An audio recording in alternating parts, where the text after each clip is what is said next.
Oh, that looks terrible. Oh, I didn't see you there. You might not know it by looking at me, but I'm not, in fact, a male model.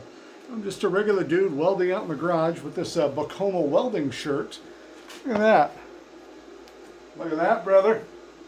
This thing's a long sleeve shirt, obviously. Thin enough that you're not feeling like you're getting overheated, but thick enough that you're not stinking and burning your arms while you're welding or working the grinder. A couple things I like about this thing, beyond the breathtaking style, lots of room for movement of my arms. My shoulders aren't getting bound up on it. Doesn't feel like it's cheap.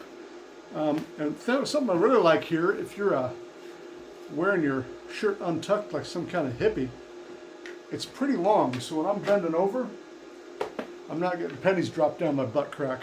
I am kind of a Barney Rubble, so my torso is longer than my legs, and this thing's still plenty long enough to tuck in where it's not pulling out or whatever. So I really do like that. And beyond that as well, it fits true to size. I usually wear a 2X. This is a 2X. I weigh about 270 pounds. It fits just fine. All right? Fits like a good old shirt. It's not all boxy and baggy or whatever. We want to keep it close when I'm working around the grinder or whatever. So yeah, overall it just seems like a very decent shirt. Been pretty happy with it.